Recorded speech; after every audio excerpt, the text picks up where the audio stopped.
Halo semuanya, perkenalkan kita dari kelompok 1 dan hari ini akan menjelaskan mengenai final project kita, yaitu dari final project yang pertama adalah penggunaan fungsi bunga majemuk dalam prediksi hasil tabungan, dan final project yang kedua pencarian cost berdasarkan harga dan lokasi. Sedikit tentang kami. Perkenalkan, nama saya di sini Pranaja Diatma Budiman dengan NRP 5052510009. Perkenalkan, nama saya Maria Putra Evelyn Kornapuretna dengan NRP 5054255111. Saya Muhammad Firdan Hafid dengan RP 5054251021. Oke, kita akan menuju ke final project yang pertama, yaitu penggunaan fungsi bunga majemuk dalam prediksi hasil tabungan. Nah, jadi di sini ada latar belakang masalah. Jadi kita bikin penyelesaian ini untuk menyelesaikan masalah di mana banyaknya orang menabung atau berinvestasi tanpa memahami cara menghitung bunga majemuk. Nah, akibatnya mereka tuh sering salah kalkulasi. Mereka perlu nabung berapa, terus nabung berapa lama dengan model berapa gitu. Jadi diperlukan penerapan fungsi matematika untuk menghitung jumlah akhir uang yang akurat. Nah, jadi di sini tujuan penerapan kami ada menjelaskan penerapan fungsi matematika pada perhitungan bunga majemuk.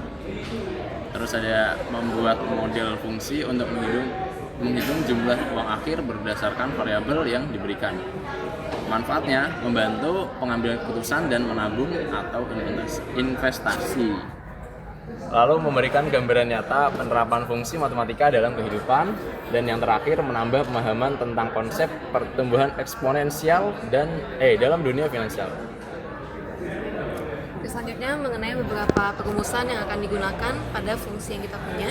Yang pertama itu adalah konversi bunga tahunan ke bunga bulanan, di mana RM ini menyatakan bunga bulanan efektif dan juga R itu adalah bunga tahunan efektif atau AER dalam desimal. Jadi jika sebuah investasi dengan AER itu dibiarkan selama 1 tahun, maka faktor pengali saldo setelah 1 tahun itu adalah 1 plus R.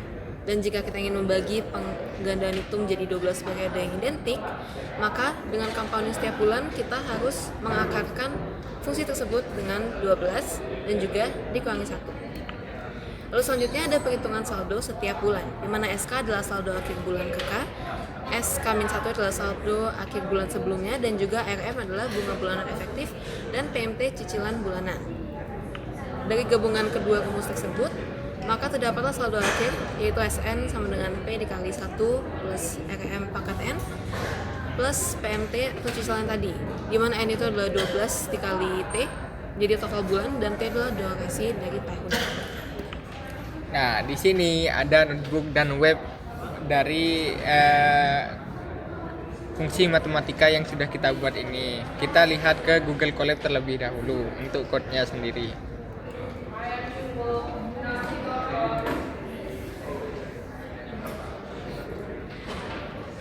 Nah, di sini kita bisa mencoba untuk memasukkan berapa gitu modal awal yang kita inginkan, cicilan per bulannya berapa, terus berapa sih return investasi per tahunnya yang kita inginkan, sama dalam jangka waktu berapa lama gitu tujuan investasi kita. Nah, kita langsung coba aja. Di sini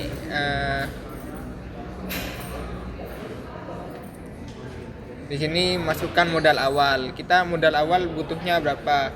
Anggap kalau misalkan kita sebagai mahasiswa ya 5 juta gitu. Kepinginnya 5 juta. Jadi bisa kita tambahkan 5 juta di sini. Terus masukkan cicilan per bulan. Berapa sih cicilan yang kita inginkan sebagai mahasiswa gitu. Misal kita nabung per bulannya 500.000 gitu. 500.000, oh ya 500.000. Terus berapa bunga tahunan yang kita ekspektasikan sebagai mahasiswa? Karena kadang kalau misalkan kita masih muda, kita lebih kepingin yang lebih tinggi dan lebih beresiko ya. Mungkin kita bisa juga untuk ekspektasikan itu sekitar 30%. Berapa lama sih investasi yang kita pertimbangkan sebagai mahasiswa? Mungkin ada yang untuk keperluan jalan-jalan atau liburan atau gimana. Nah, mungkin bisa kita ekspektasikan untuk 4 tahun saja. Nah, setelah itu kita dapat melihat ini hasil investasi dari 4 tahun dengan hanya modal 5 juta dan dicicil 500.000 per bulan. Dapat kita ekspektasikan bahwa bunga yang kita dapatkan itu sebenarnya dapat 27 juta gitu. Itu menunjukkan bahwa sebenarnya kalau misalkan kita nabung saja dengan ekspektasi yang konsisten dengan bunga 30%, kita bisa mendapatkan saldo akhir itu jauh lebih tinggi daripada yang kita butuhkan gitu. Yang kita bayangkan juga seperti dari 5 juta dengan cicilan 500.000 per bulan aja bisa mencapai 56 juta gitu. Nah, untuk kodenya sendiri, logikanya sendiri, saldo modal awal itu sama dengan saldo. Terus total uang yang disetor, karena awal-awal kan pasti hanya modal awal aja kan. Kalau tahun ini persentase bunganya lah. Untuk yang ini tahunan desimal ini untuk persentase bunganya. Untuk rate bulanannya sendiri kayak return tahunannya diubah jadi return bulanan gitu. Untuk total bulan kan dalam jangka waktu berapa tahun terus dikalikan 12 gitu. Bunga kumulatif lalu ini karena kita belum berinvestasi sama sekali. Jadi nol masih bunganya gitu.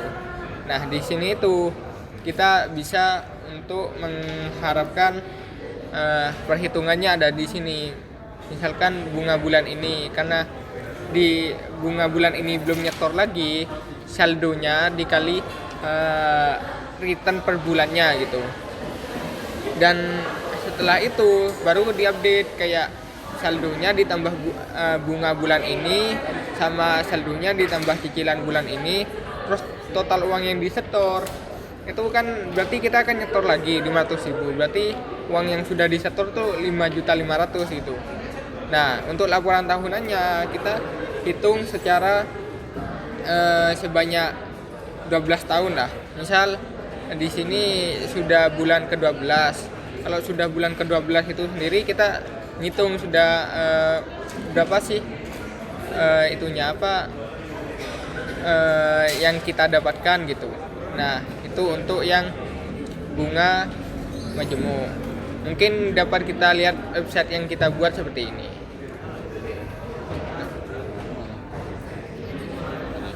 Nah, jadi selain kode dalam bentuk Google Colab, kita udah bikin website buat kalkulator bunga majemuk yang lebih praktis buat digunakan ya. Di sini kita bisa lihat ada modal awal, tabungan tiap bulan, bunga, sama durasi, sama skema setoran. Skema setoran tuh kita bisa setoran di awal bulan atau akhir bulan gitu maksudnya ya. Kurang lebih variabelnya sama kayak yang ada di Google Colab. Misalnya kita jadi berapa? 5 juta. 5 juta ya. 3,46. Terus kita nambungnya 500.000 ya, siapa tahu. Kebanyakan ya? 500. Coba agak. Oke. Terus bunganya kita misalnya 30% tadi. 30 ya? Ya. 30%. Nah, dalam durasi 10 tahun tuh kayak kelamaan ya? Ya, untuk sebagai mahasiswa lama banget. 13. 3 tahun lah, 3 tahun. Jadi kita harapannya di akhir semester jadi mahasiswa kaya. Nah, ini kita set di awal bulan aja biar dapat bunganya lebih banyak. Karena setiap yang kita tabungin tiap bulan tuh bakal dapat bunga lebih dulu. Terus kita hitung. Di sini kita bisa lihat total store, total bunga, terus sama saldo akhir. Nah, nanti pas kita jadi mahasiswa tua tuh. Nah, di sini juga ada grafik pertumbuhan aset untuk memvisualisasikan itu pertumbuhan aset kita, guys. Nah, rincian tahunan ini detail detail variabel kita tiap tahun lah. Dia komponen berapa. Nah, terus ada hasil akhirnya berapa. Nah, kurang lebih seperti itu ya. Nah, website ini bisa kalian lihat di URL yang ada di slide tadi ya. Next kita bakal ke file project yang kedua, yaitu pencarian kos berdasarkan harga dan juga lokasi. Nah, latar belakangnya dari proyek ini tuh banyaknya mahasiswa atau kalangan umum yang kesulitan mungkin ya cari kos atau kesulitan untuk membandingkan kos. Jadi mereka nyewa kos tuh ya wes yang penting ada gitu. Apalagi yang jauh ya. Apalagi yang jauh. Mereka nggak sempat buat benchmark antara kos A sama kos B. Nah ternyata mungkin ada kos yang lebih bagus buat mereka gitu. Nah, untuk flowchartnya sendiri dapat kita lihat seperti yang ada di PPT ini. Kayak sistem pencariannya itu sistem menampilkan seluruh kos tanpa filtering sama sekali. Jadi semua kos yang terdata di website kita itu bisa kita lihat nanti dari wilayah mana aja gitu. Dapat kita lihat misalkan di sini kan kita dari wilayah Keputih, Gubeng, sama Mulyasari. Jadi kita bisa lihat dari semuanya harganya berapa gitu tanpa filter sama sekali. Nah, user nanti itu pengguna itu bisa milih mau nyari yang mana sih. Misalkan mau nyari lokasi. Nah, kalau misalkan nyari lokasi pilihannya ada 3. Misalkan antara mau di Keputih, Gebang, atau di Mulyos gitu. Nah, misalkan pilih di Keputih gitu. Nah, sistem itu nanti mencari kosan berdasarkan lokasi Keputih yang sudah kita data gitu. Nah, terus hasil yang ditemukan gimana? Misalkan sudah keluar nih, tapi user pengguna itu kayak mikir apa mau nyari yang harga lebih murah gitu sama lokasi yang lebih dekat ke kampus gitu. Nah, nanti pengguna itu bisa milih lagi harga terendahnya yang mana dan lokasi paling dekatnya yang mana gitu. Nah, nanti di sistem itu akan menampilkan sesuai dengan permintaan lah. Nah, terus kalau misalkan hasilnya nggak ditemukan, nanti bisa sistem memberitahu pencarian tidak ditemukan. Tapi kalau misalkan sudah ditemukan, sistem mengembalikan list hasil akhir seperti itu. Selanjutnya kita akan masuk dalam proses dalam mode. Sebelum kita menunjukkan website kita, saya akan jelaskan sedikit pengimplementasian kode kita pada Google Colab yang tadi. Di sini adalah fungsi Python secara sederhananya, belum dalam pengimplementasian web, di mana kita menggunakan yang pertama itu ada quicksort dan juga untuk search-nya kita menggunakan linear search. Di sini kita menggunakan quicksort karena bekerja dengan bagi array, mengurutkan bagian kiri dan kanan, gabung, lalu juga efisien itu secara kata-kata.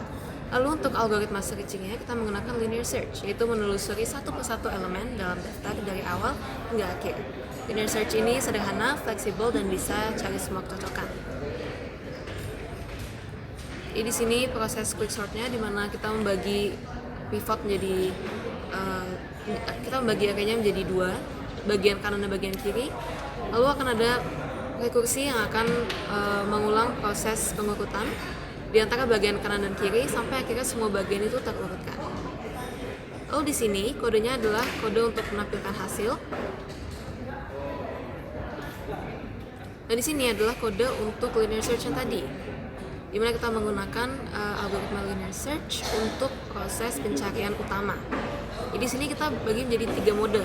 Mode pertama itu untuk harga, mode kedua itu untuk lokasi, dan mode ketiga itu jika user ingin memilih harga dan juga lokasi. Lalu di sini ada data dummy kita. Nah, di sini hanya fungsi-fungsi untuk tampilan saja, di mana tampilan harga dan tampilan kosan itu bisa jadi lebih rapi. Di sini ada sedikit validasi input harga, di mana pada mode pertama dan juga mode ketiga, jika membutuhkan harga, user akan diminta untuk memasukkan harga minimum dan juga harga yang maksimum. Lalu di sini juga ada validasi tambahan, di mana harga minimum itu tidak boleh lebih besar dari harga maksimum. Lalu di sini ada kode untuk validasi input lokasi, untuk mengecek apakah lokasi yang dipilih itu sesuai dengan lokasi yang terdaftar atau tidak. Lalu di sini adalah pemanggilan fungsi. lalu kita lanjut ke pengimplementasian di website-nya. Apa nih? Baik. Nah, jadi di sini adalah implementasi website dari sistem sorting sama filtering cari kosan yang tadi di collab. Nah, di sini kurang lebih sama sih, ada filter berdasarkan lokasi, terus ada rentang harga minimal maksimum, terus ada sorting dari yang termurah atau termahal, ascending atau descending. Terus kita bisa reset filter apa? Mencari kosan ya. Nah, ya yang kiranya ada bathtubnya ada kan? Oh nggak ada, itu di luar jangkauan kita ya, karena di datanya emang nggak ada fasilitas guys. Nah misalnya kita cari kos di daerah Keputih nih, yang harganya itu kita cari yang lebih dari 1 juta dan kurang dari 1,5 juta ya. Nah di sini kita bisa nemu 6 kosan yang ada di Keputih dengan rentang harga 1 juta sampai 1,5 juta. Nah di sini kita bisa lihat kalau datanya tuh belum sorting ya, misalnya belum urut, ada yang 1, 3, 1, 4, 1, 2. Nah kita bisa pakai urutkan dari yang termahal gitu misalnya. Nah di sini kita bisa lihat hasil datanya udah sesuai sama filter kita sama urut dari yang termahal. Oke. Nah webnya bisa kalian coba sendiri di link yang ada di PPT tadi. Ya, jangan lupa. Mungkin sekian pemaparan dari kami. Terima kasih banyak. See you next time. Dadah.